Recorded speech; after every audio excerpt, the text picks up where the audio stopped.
Ustadz aja yang bilang luar biasa, orang saya yang merasakannya kok. Saya nggak nengok muka emak saya 4 tahun sampai lupa saya muka emak saya itu macam mana. Saya ingat 4 tahun. Ditengok muka emak orang Arab tak sama. 4 tahun saya jumpa. Berangkat 2002, berangkat 1998 5 September, pulang 2002 bulan November. Tapi saya sudah menyelesaikan kuliah di bulan Juli. 3 tahun 10 bulan selesai S1 saya. Pulang. Makanya sekarang kalau saya nengok mahasiswa langkah gontai, gaya nyantai. Ente semester berapa? Ente semester berapa? 14, Pak. La ilaha illallah. Bagus saya balik kampung, tanam sawit, buka kebun, tanam lele dumbo segala macam. Ngapain ngabiskan duit orang tua? Berani menjejakkan kaki ke kampus ini, sekolah, serius, belajar. Ini yang diharapkan ke depan. Kalau ada bekal kita tak takut menghadapi dunia ini. Fisik dipersiapkan, mental. Fisik perlu berotot kalau bisa. Nggak bisa ya tak apa-apa. Sampai saya ke UIN, tes jam 8, 7.30 saya sudah sampai. Begitu sampai saya baca di dinding itu, visi misi UIN 2020, ingin mewujudkan Pekanbaru, Riau menjadi tuan rumah negeri Melayu yang berbudaya. Begitu dipanggil ke dalam oleh guru besar itu guru juga, cuman badannya besar. Anda ingin menjadi dosen? Iya Pak. Apa visi misi Anda? Bila saya lulus nanti saya akan mendidik masyarakat Riau menjadi negeri Melayu yang religius dan agamis, akan menjadi tuan rumah negeri Melayu se-Asia Tenggara tahun 2020.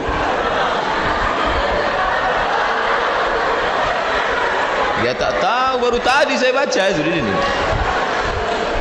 Nanti kalau Anda jadi dosen, apa yang Anda akan lakukan? Saya akan nulis buku, Pak. Janji, saya akan berjanji menulis buku. Ingat itu, iya Pak. Dan saya buktikan.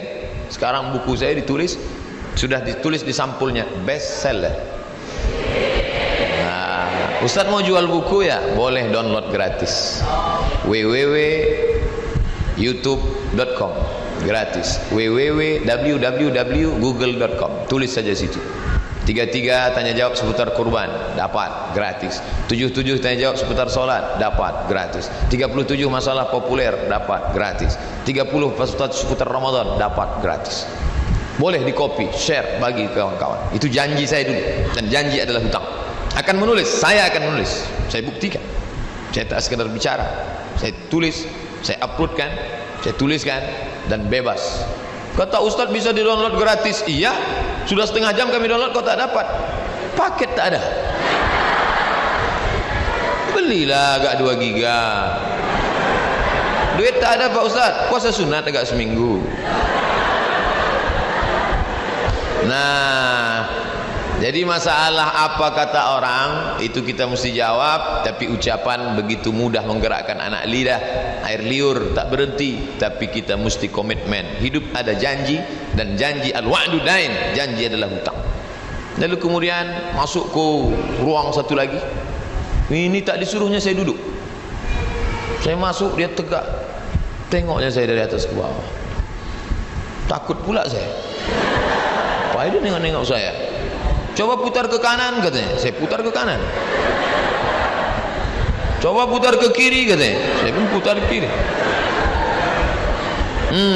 Ternyata Anda tidak cacat. Namanya tes kesamaptaan fisik. Silakan duduk, silakan duduk. Iya Pak. Lama saya ditengoknya. Bibir Anda hitam. Iya Pak. Anda merokok? Tidak. Kok bibir Anda hitam? Iya, saya orangnya hitam ya bibirnya hitam lah Pak. Tak mungkin orang hitam bibirnya putih. Ah, Bapak ada-ada aja. Tapi dalam hati tak saya bilang gitu.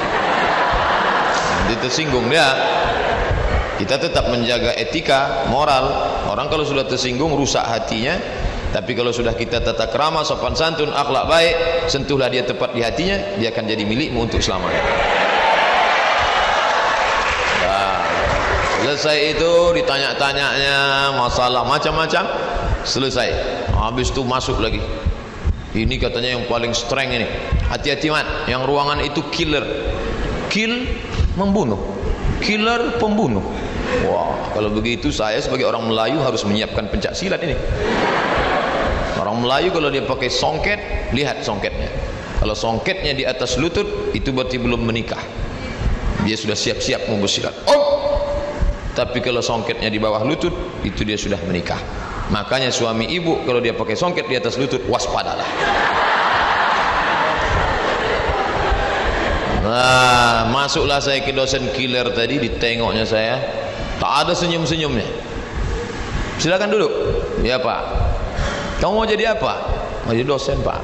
Dosen apa? Dosen hadis Pak. Kenapa pilih dosen hadis? Kebetulan saya tamat dari Darul Hadis Pak. Di mana itu? Di Maroko Pak. Saya yakin ketika saya menyebut Maroko, hati dia pasti berdetak. Agak-agaknya. Tahiyan tidak, Allahu a'lam. Apa itu hadis? Ma udhifa ila Nabi sallallahu alaihi wasallam min qaulin aw fi'lin aw taqririn aw sifati khalqiyatin wa khuluqiyatin min ba'di bi'asatihi ila wafatihi sallallahu alaihi wasallam. Saya diam, dia pun diam.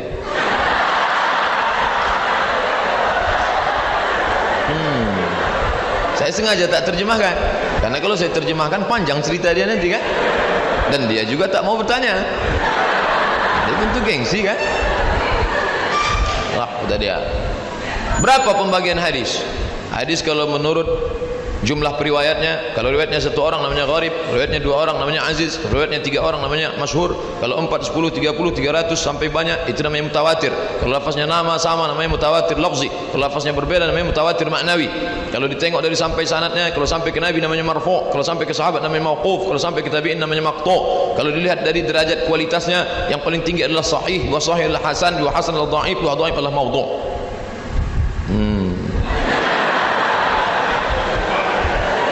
Apa itu hadis mutawatir? Hadis mutawatir adalah hadis ma rawahu jam'un an jam'in yastahilu tawatu'uhum 'alal kadhib. Yalah, keluarlah kata dia. Jadi kalian, apa bidang kita, spesialisasi kita, serius, tekuni. Bidang apa? Bidang ilmu pemerintah, tekuni. Bidang apa? Bidang politik, tekuni. Jangan sampai kita mengaku semua bidang bisa, tapi ditanya tentang bidang kita, entah apa-apa jawaban kita. Titel MSI, Master Segala Ilmu. Mohon maaf Bapak yang titel MSI. Nah, inilah pentingnya spesialisasi. Himpunan Mahasiswa Ilmu Pemerintahan, Fakultas Ilmu Sosial, Ilmu Politik. Ilmu politik haram. Siapa yang belajar ilmu politik haram. Belajar ilmu hadis masuk surga. Belajar ilmu politik masuk neraka. Di khutbah disampaikan begitu, di ceramah begitu, di kultum begitu. Akhirnya otak umat Islam sudah terbentuk politik haram, politik haram, politik haram, politik haram, politik haram. Akhirnya umat Islam meninggalkan politik. Sekarang sudah tanggal 14, 15, 16, 17, 18, 19 April, Jakarta morat-marit. Gara-gara apa? Umat Islam meninggalkan politik. Maka ada adik saya, kalian ilmu pemerintahan, menguasai politik. Saya hari ini bukan ceramah di depan profesor doktor, saya bukan ceramah di depan kajur sekjur, saya bukan ceramah di depan dosen, tapi saya sedang berceramah di depan 12 bupati wali kota ke provinsi Riau. Mereka aja tak yakin. Mereka yakin cuman anak-anak FISIP Unri ini orangnya tawa tuh. Makanya dari tadi dia menunduk. Kenapa dia menunduk? Malam tadi tidur jam 2. Inilah yang akan merubah Riau ke depan. Adapun Abdul Somad karirnya sudah mentok, ngajar masuk kelas. Semester ini 8 lokal. Rumah kelas pengajian, rumah kelas pengajian, rumah kelas pengajian, rumah kelas pengajian. Datang malaikat maut. Mati. Habis. Abdul Somad akan menjadi santapan cacing tanah. Dan cacing tanah tak terlalu senang menengok saya. Nyisup tunjang aja nih gitu. Tapi anak-anak FISIP, anak-anak himpunan mahasiswa ilmu pemerintahan yang mendengar tausiah ini, memperbaiki Riau ke depan, beramal mereka, mengalir pahala itu ke makam Abdul Somad macam tetesan embun di tengah gurun pasir yang panas. Itulah motivasi seorang dosen Ini kan hari libur. Ngapain sekjur datang? Ngapain Pak Ketua, Pak Wakil Dekan datang? Profesor Doktor mau datang. Kenapa? Mereka ingin mendapat kontribusi. Pengajian apa tuh? Pengajian ibu-ibu yasinan. Biasa. Pengajian apa tuh? Pengajian bapak-bapak pensiunan. Biasa. Udah pensiunan nggak ngaji kapan lagi? Tapi itu pengajian apa? Pengajian mahasiswa yang darah mudanya sedang bergelora, yang dari pagi tadi pacarnya sudah nge-SMS, kita karaokean yuk. Tapi dia sudah mengatakan, aku sudah terlanjur hijrah my honey. Hijrah. Hari ini Ustadz Somad Tabligh Akbar, pemuda dan akhir zaman. Selamanya kita tidak akan stop. Nanti setelah pulang aku yang bayar. Iyalah. Oleh sebab itu maka umat ini dihancurkan bukan dengan menghancurkan sumber daya alamnya. Sumber daya alam Amerika tidak punya, Jerman, Prancis tak punya, tapi sumber daya manusia ini yang dia rusak. Rusak pertama narkoba. Kalau sudah kalian punya kena narkoba tak ada ampun. 4, gila, bodoh, sakit, mati. Tak ada obat lain daripada itu. Cikal bakal narkoba lem. Dulu mak bapak kita beli lem nempel kertas, sekarang enggak, lem kambing buka dihirup. Putus kabel-kabel di dalam. Ditangkap sama Pak Kapolsek seorang anak di Riau, tempeleng, lepak lepak lepak. Sambil bergoyang dia ngomong, Pak Kapolsek, saya tidak takut sama Pak Kapolsek, saya hanya takut kepada Allah Subhanahu wa ta'ala. Urat kepala itu sudah putus. Narkoba, berapa banyak orang terkena narkoba dibawa ke BNN, Badan Narkotika Nasional. Saya berapa kali diajak BNN, Ustadz Somad, kami ini BNN mau ngajak Ustadz besok. Oke, kita bertiga Pak Ustadz. Ya, BNN, polisi, dokter, Ustadz. Yang pertama ngomong BNN, siapa yang makan narkoba melanggar peraturan daerah, melanggar undang-undang dasar, melanggar hukuman 5 tahun penjara, undang-undang pengadilan, dituntut oleh jaksa, hukuman tertinggi adalah hukum tembak mati. Habis itu bicara pula dokter, bila zat ini masuk ke dalam otak maka dia akan mempengaruhi kita, akan gila, akan putus, akan gila, akan putus, akan gila, akan putus, akan gila, akan putus. Habis itu Ustadz Somad pula, siapa yang makan narkoba makan neraka jahanam lah tempatnya, khalidina fiha abada. Selesai acara, saya pun dikawal sama polisi, turun dari gedung, dikawal sampai ke tempat parkir. Pak, saya di mana-mana ceramah biasa sendirian, kenapa Bapak kawal saya? Khawatir Pak Ustadz, ceramah Ustadz tadi banyak menyinggung orang, kami khawatir nanti ditikamnya Ustadz dari belakang. Berapa rusak anak muda kita karena narkoba. Tak bisa lagi dia bedakan mana hak, mana batil, mana bengkok, mana lurus. Hancur utama narkoba. Yang kedua, free sex. Kalau sudah kena free sex, na'udzubillah, seorang perempuan timun, laki-laki durian, timun tak pernah untung berkawan dengan durian. Di bawah sobek, di atas bonyok. Jaga kehormatan kalian. Apa yang tertulis di botol aqua? Do not accept if seal is broken. Jangan terima botol aqua kalau segelnya rusak. Aqua yang 600 ml 5.000 rupiah saja tak berharga karena segelnya rusak, apalagi engkau seorang perempuan dengan segala kemuliaan dan kehormatanmu. Pakailah jilbab yang panjang. Bagaimana panjangnya? Kalau dipakai tertutup ujung jari tengah, luruskan ke bawah, jatuhkan ujungnya, tertutup sampai ke bawah, begitu. Kalau mau pergi ke tukang jahit, berapa panjangnya Bu? Berapa jatuhnya? Supaya jangan sampai kalau kalian pergi, kalau jilbab itu pendek, tangan ke dalam kok sudah begini ya.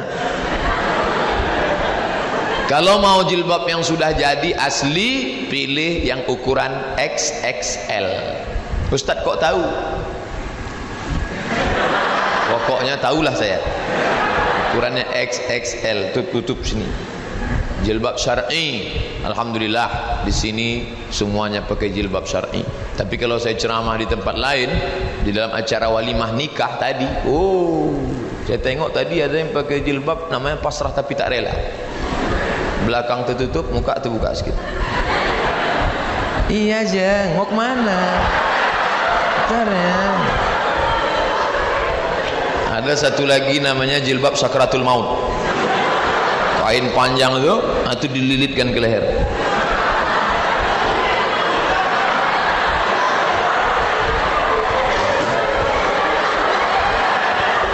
Dia yang makan, kita pula yang takut. Kita sedang makan gitu nengok dia, sini. Oleh sebab itu, maka yang sudah istiqomah pakai jilbab hijab panjang bagus. Yang masih pendek-pendek perpanjang di masa akan datang. Kenapa? Ini menyelamatkan. Kalau kalian pakai hijab, kalian bukan menyelamatkan diri kalian, menyelamatkan orang lain. Dosen-dosen selamat kalau mahasiswi jilbab hijabnya panjang. Ustaz kok tahu? Saya kan dosen. Nelponlah profesor. Assalamualaikum. Waalaikumsalam. Bisa Ustaz mengajar di sekolah kami? Pelajaran apa Pak? Agama Islam. Sekolah apa? Sekolah kebidanan. Oke, I'm coming. Masuk saya ke dalam, semuanya perempuan. 40 orang, bidan-bidan semua. Jilbab pendek, lengan panjang, cuman digulungnya ke atas sambil berkipas. Maaf ya Pak, kasih mati.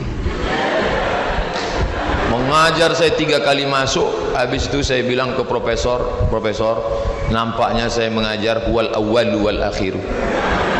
Yang pertama dan terakhir. Jadi kalau kalian pakai hijab panjang, kalian tidak sedang menyelamatkan diri kalian, tapi menyelamatkan orang lain. Karena laki-laki ini ada penyakitnya 3. Yang pertama, tak tahan menengok terbuka ke bawah betis. Asal nampaknya betis orang, error dia.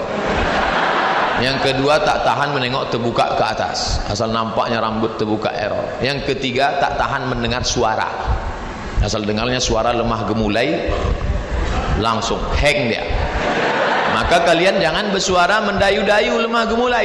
Assalamualaikum. Waalaikumsalam. Di mana nih? Visip Unri. Tegas. Yang sudah ngaji tegas. Assalamualaikum. Waalaikumsalam. Di mana nih? Visip Unri. Salah sambung ya? Iya. Tegas. Nah, lemah gemulai. Berapa banyak perkenalan dari salah sambung berakhir pada janjian, kena hipnotis, emas diambil, motor diambil, kehormatan diambil, hilang makna. Maka jaga kehormatan kalian. Alah, Somad itu cuman pandai ceramah aja itu, bilang jangan pacaran, jangan pacaran. Dia aja dulu pacaran. 4 tahun saya di Mesir, saya tidak pacaran sekalipun. Makanya saya pede ceramah. Emangnya Ustaz dulu waktu kuliah apa? Tidak. Kenapa? Jarak kampus putra dengan putri 15 km. Tak nampak perempuan. Mahasiswa Indonesia berjumlah 2.400 orang. Mahasiswa Indonesia 2.400, laki-laki 2.100, perempuan 300. Persaingan ketat. Saya diuntungkan oleh keadaan. Ini saya tak pacaran-pacaran. Sampai ke Maroko mahasiswa Indonesia 30 orang, perempuan 1 orang. Makanya dia yang paling cantik waktu itu. Setelah pulang, umur sudah tua. Pulang saya ke Pekanbaru 2008, umur 30 tahun. Walaupun kalau ditengok orang macam semester 7. Tapi kita kan ustadz. Pokoknya kalian urus saja pendidikan, nanti rezeki murah, kalian jadi orang, dikejar-kejar perempuan, 1 truk ngejar kalian. Serius saja. Itu Pak orang apa lembu kata dia? Orang lah. Saya aja yang tak ganteng, hitam kurus kering begini, 17 daftarnya. Masih saya simpan lagi. Si anu. Itu bukan pacar, yang ditawar-tawarkan orang, semua saya tolak. Padahal buruk saya ini ya. Rambut pun tak ada, gundul. Apalagi kalian yang ganteng-ganteng, apa dicemaskan? Ini baru putus galau.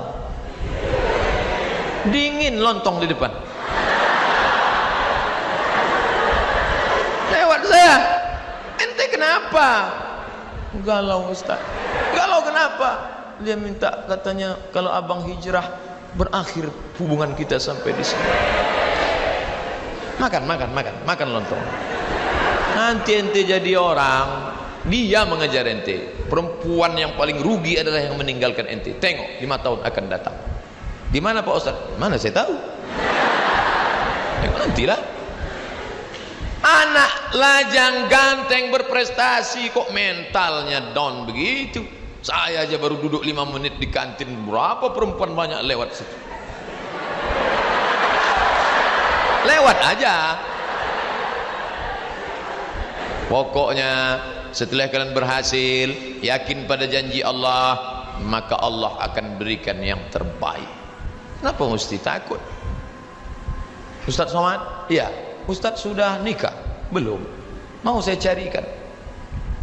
Bolehlah, tapi saya tengok dulu ya. Jangan langsung ente pinang. Iyalah. Ini gambarnya Pak Ustaz. Nah, saya tak mau hitam manis. Kenapa? Nanti habis manisnya tinggal hitamnya.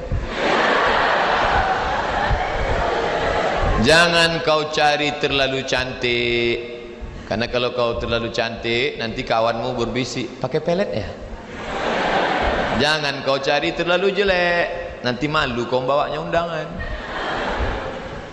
Yang sedang-sedang saja. Iza ja'akum man tardawna dinahu, kalau kau tengok agamanya baik, jilbabnya panjang, ngomongnya tak banyak, maka dialah pilihan dunia akhirat. Ustaz, jadi Ustaz yang ini aja ya. Saya pacaran-pacaran ini tak bisa. Jadi gimana Ustaz? Tanya dia, bawa dia ke rumah saya, jumpakan sama mak saya. Nanti kalau cocok, kupinang dengan bismillah. Kalau tak sesuai Pak Ustaz, kalau tak sesuai, bunga bukan setangkai, kumbang bukan seekor. Patah tumbuh hilang berganti, hilang satu tumbuh 1000. Sudikah engkau menikah denganku, tapi engkau akan menjadi a second woman? Kok second? First, second. Kenapa aku jadi yang kedua? Amak denan patamu. Di rahimnya kita tumpang perutnya 9 bulan 10 hari. Bersimbah darah dia melahirkan kita. Berapa kali dia tak jadi solat tahajud gara-gara kita. Berapa kali makanan hampir dia suap tak jadi karena tangis kita. Berapa kali dia tak tidur lelap malam gara-gara kita. Tiba-tiba kita bertemu dengan dia, perempuan pujaan hati, belayan jiwa. Setelah dia besar kita dewasa, emak dia siapa, ayah kita siapa, akhirnya kita diikatkan dengan kalimat thayyibah Allah. Lalu kemudian kita merasa kaulah surgaku, duniaku, akhiratku. Engkau salah mas bro. Seorang anak yang sudah sukses dengan gaji, mobil besar, rumah besar, kebun besar, bini besar. Datang ibu tua renta, nak, aku nggak bisa puasa Ramadan nak. Kata Ustadz Somad, kalau nggak bisa puasa bayar fidyah nak. 1 hari 3 kali makan, fakir miskin 50.000. Mak nggak bisa puasa 2 hari, minjam 100 nak. Apa kata si anak? Tunggu ya mak, ku tanya biniku dulu. Neraka jahanam tempatmu saudaraku. Panas Pak Ustaz, ambil kompor, hidupkan, letakkan tanganmu di atas. Kalau kau sanggup bertahan 5 menit, berarti kau kuat untuk masuk neraka jahanam. Suamimu itu adalah seorang laki-laki yang perkasa di hadapan Allah, tapi dia bersimpuh di hadapan orang tuanya. Kenapa? Ilzam rijlaiha fasammal jannah. Kau urus tapak kakinya, kau dapati surga di sana. Oleh sebab itu, berapa banyak orang berhasil, tapi dia hidup dalam genangan air mata penderitaan karena dulu meneteskan air mata orang tua. Kalau dia hidup sekarang, belikan makanan, belikan pakaian, senangkan hatinya. Kami belum kerja Pak Ustadz, bawakan transkrip nilai mak, ini nilaiku. Dia pun tak tahu IP itu berapa, tapi sudah menyenangkan hatinya. Peluk cium dia. Jangan malu. Cina-cina tua, tak ada lagi rambutnya, dibawa ke mall oleh anaknya, disuapkan. Saya heran, kenapa orang Cina ini di mall Malaysia yang besar Kuala Lumpur banyak orang tua disuap anaknya. Ternyata mereka menganggap orang tua itu hanya hoki lah. Hoki kata dia, memancing rezeki dengan orang tua. Oleh sebab itu keberhasilan kalian adalah karena berhasil membahagiakan orang tua. Narkoba merusak, doa orang tua akan mendukung. Khamar merusak, pergaulan baik akan mendukung. Tapi serigala akan menerkam kambing yang memisahkan diri dari jamaah. Makanya ketika saya tahu ada jamaah di perikanan, bagus. Ada jamaah di FISIP, bagus. Ada jamaah. Apa jamaah? Berkumpul bersama, sholat berjamaah, baca Quran berjamaah, iktikaf berjamaah. Buatlah komunitas ini supaya kalian terjaga. Kalau ustadz ngaji, Ustadz Somad, judulnya tablik akbar, pengajian Yasin akbar. Tapi kalau anak muda lain. Apa kajiannya? Satnight. Hadirilah kajian pecinta hijrah, move on, Al-Quran, kunci kebangkitan ekonomi, maghrib mengaji, talk show, iktikaf, ikhwan, akhwat, tahajud, muhasabah, solat subuh berjamaah. Datang solat maghrib berjamaah, lanjut kajian sampai isya, iktikaf tengah malam, sampai solat subuh berjamaah, langsung pengajian. Hari Sabtu 22 April 18.00 WIB Masjid Raya An-Nur. Ini siapa ini? Ustadz Muzammil Hasballah, yang suaranya Masya Allah. Muzammil artinya orang berselimut, berselimut sorban. Ada pengajian. Pokoknya di mana saja ada pengajian, datang untuk menjaga diri. Narkoba, zina, pergaulan bebas. Dan yang paling mengerikan, ini yang dikatakan Pak Sekjur tadi, narkoba dia selamat, zina dia selamat. Tapi ada satu lagi, apa dia? Kenakalan intelektual dalam bentuk sekularisme. Sekuler, agama kata dia tak penting. Mau pakai jilbab, mau pakai bikini sama aja. Jenggot kata dia tak penting. Apa tuh berjenggot-jenggot? Jenggot sama bulu ketiak sama aja kata dia. Ngejek-ngejek orang. Padahal dalam Islam semua diatur. Mau masuk kamar mandi kaki kiri, Allahumma inni a'udzubika minal khubuthi wal khaba'is. Mau makan tangan kanan, bismika Allahumma ahya. Kalau ketawa berarti masih ingat doa makan. Allahumma barik lana fima razaqtana wa qina azabannar. Itu hadisnya dhaif Pak Ustaz. Oke, pakai hadis sahih. Bismillah. Mau tidur malam, bismika Allahumma. Diatur semua dalam Islam. Sedangkan mau masuk WC aja diatur Islam, apalagi memilih pemimpin. Tapi dia sekuler. Islamnya cuma 3. Lahir, nikah, mati. Lain daripada itu Islam tidak mengatur dia. Dia ke masjid cuma 3 kali aja. Pertama ke masjid kapan? Akad nikah di Masjid An-Nur. Aku terima nikahnya dengan mahar seperangkat alat sholat. Dan kitab suci Al-Quran tak pernah dibuka sampai mati, tunai. Kedua kapan? Kedua masuk masjid. Nih, tanggal merah, hari libur. Besok libur lagi. Harpitnas, hari kejepit nasional. Balik kampung. Orang kalau sudah balik kampung singgah ke masjid, mampir ke masjid, mampir ke masjid, mampir ke masjid, mampir ke masjid, mampir ke masjid. Keterangan, kencing, kencing, kencing, kencing, kencing. Singgah ke masjid kok cuma numpang kencing. Nah, alhamdulillah, anak-anak muda kita ke masjid. Pak Ustadz, itu Pak Haji yang tua itu rajin betul ke masjid. Tak ada yang heran. Orang tua rajin ke masjid tak ada yang heran. Orang sudah diintai malaikat maut. Tapi ketika anak muda yang semangat bergelora ke masjid dia. Tadi saya tanya Pak Sekjur, siapa yang baca Quran itu? Anak fisik Pak. Saya sangka pemain naturalisasi. Saya sangka diundang anak UIN, anak pesantren untuk baca Quran. Anak fisik baca Qurannya begitu suaranya. Bayangkan kalau jadi gubernur itu nanti. Bisa dia maju jadi imam. Bismillahirrahmanirrahim. Alhamdulillahi Rabbil Alamin. Sampai pada akhir ayat waladdallin. Semua amin. Bismillahirrahmanirrahim. Inna a'tainakal kautsar. Selesai salat dia pun bisa menengok. Assalamualaikum warahmatullah, Assalamualaikum warahmatullah. Dia bisa periksa jamaah satu-satu. Mana kepala dinas, mana kepala badan, mana kepala kantor, mana kabak kesra, mana yang berkepala, mana yang tak berkepala. Bisa.